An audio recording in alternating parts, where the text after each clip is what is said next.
Hi, I'm Lizzie and this is Laura, and we've just returned home from a sailing on board Cunard's Queen Anne on a 7-night voyage. Today we will be talking about our final day on board. We've got lots more content coming up about this cruise and our other cruises that we've got planned, so make sure you subscribe to our channel so that you don't miss any of it. As we had quite a late night last night, we decided to have a really relaxing morning. We had a bit of a lie-in the cabin, and we decided not to have breakfast today as we feel like we've eaten plenty over the last week. We then got ourselves up and just went for a walk around the ship to blow away some of them cobwebs. As we were at sea today, we decided to head for lunch in the main dining room. Once again, it wasn't too busy in there, and we were pretty much seated straight away as we approached the dining room. We decided today to both have the same starter and had buffalo chicken wings. These were very tasty, and it was just something a little bit different for us to eat. I then had lamb rogan josh for my main, which again was quite nice and tasty. I had lasagna for my main, and I really enjoyed it. I thought it was a good lasagna. And we also ordered an extra meal because we were really intrigued and wanted to try it for the table, which was the fish tacos. It was okay, but it was essentially fish fingers in a taco shell. So we gave that a try, and again, both thought that was an all right dish. As it was our last day on board, I also treated myself to a dessert and enjoyed some raspberry ripple ice cream. We still had a considerable amount of onboard spend left on our account. Earlier in the cruise, Laura had bought herself a teddy, and I was very tempted to buy myself a corgi. So that is exactly what we did with some of the onboard spend we still have left. We headed to the shop and purchased the corgi, who is now sitting in the house. We found, to be honest, that there wasn't a lot left in the shop, so we were really struggling with spending that last bit of money. And as we were in the vicinity, we then sat in the Queen's room for a little while and watched the dance class that was happening down there. We believe it was a jive class, and everybody was very enthusiastic and getting involved. We then decided to head up to one of our favourite venues on board, the Commodore Club. It's a lovely, relaxing place to spend a sea day. We sat on what's probably one of our favourite tables in the middle of the venue. So you've got sort of like a panoramic view around the edge of the ship, and we could hear people talking about dolphins. So leapt up out of our seats and yay, we saw some dolphins again. All of the cruise I've been saying that I wanted to try the pineapple-ish, which is a low alcohol drink. So I ordered one in there. I quite like the taste of it, however, it made my lips tingle, so I didn't finish it because I was a bit worried that I might be allergic to something in it. We were then going to go up and head for the music quiz once again, even after our poor performance on the previous quiz. However, this was still being held outside and it was freezing cold, so even we weren't brave enough to sit through that. So we stayed in the Commodore Club for a little bit longer, and I actually managed to download a new book on my Kindle on the ship Wi-Fi. It worked really, really well, and we just enjoyed some time relaxing. As we have already said, we have still got some money left on our onboard spend. So we went for another walk around the shops to see if there was anything in there that we could purchase. We thought it might even be a Christmas present for someone that we could buy. But the shops were absolutely decimated. Obviously, lots of people had onboard spend, and it was just basically lots of higher price range items that were available. So we were still stuck with this onboard spend, not knowing what to do with it at this point. As it was the final day, there was the worst task of the cruise to complete. So we did then head back to the cabin and make a good start on our packing, but also get ready for our dinner. We had the specialty restaurant Tramonto booked for tonight, so we were really looking forward to that. We were seated on quite a nice table for 4 in the middle of the restaurant. The specialty restaurants on board Queen Anne are quite small. We had a lovely waiter seating us, but then it took a little bit of time for our wine order to be taken.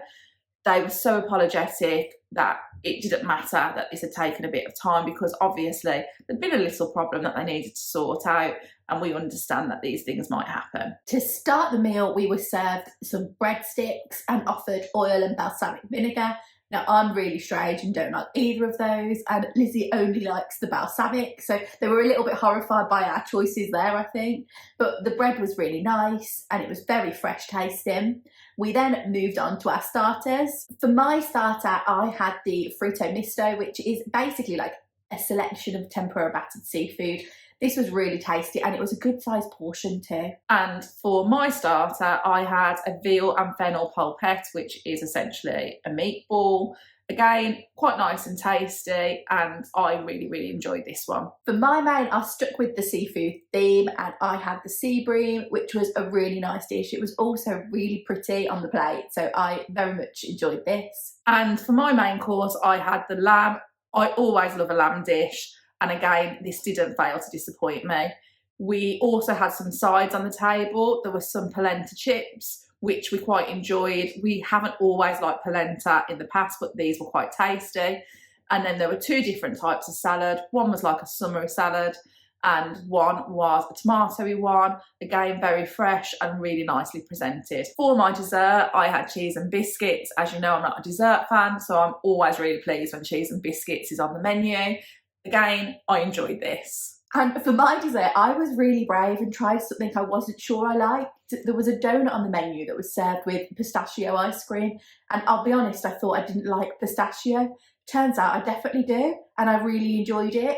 I can't believe I haven't been having pistachio previously, because I feel like I've missed out on many years of it. We very much enjoyed our meal in Tramonto. It was a relaxing meal served at, a nice pace. It felt very Mediterranean in there, and we would definitely book Tramonto again if we were on board Queen Anne. We still had that onboard spend left on our account, and we were determined we weren't leaving it behind.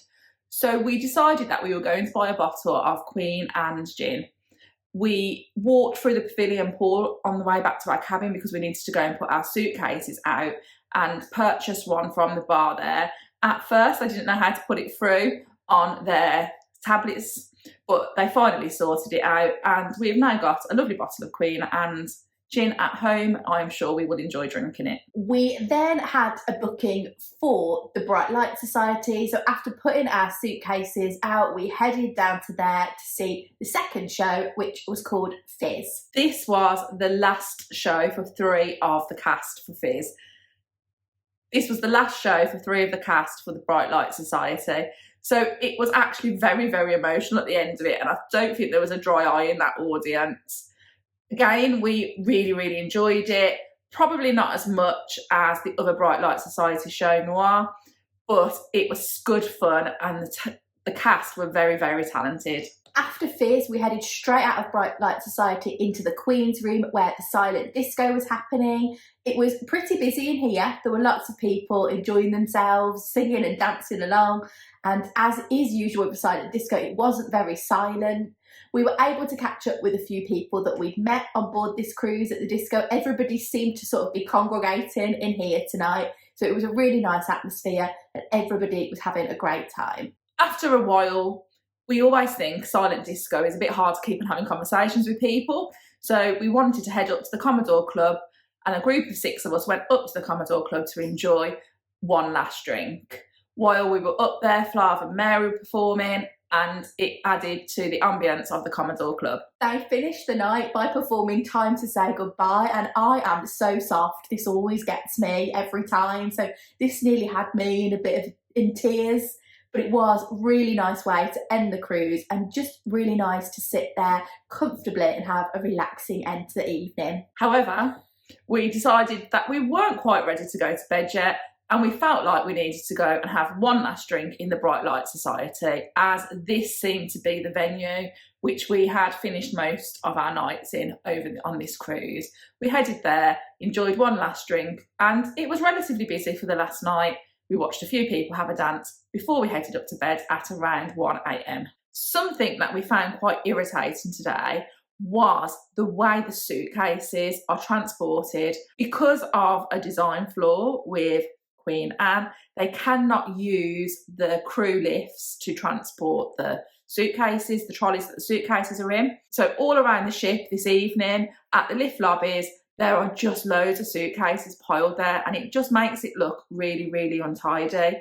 It's also taking out lifts. So there's been a lot of needing to use stairs today.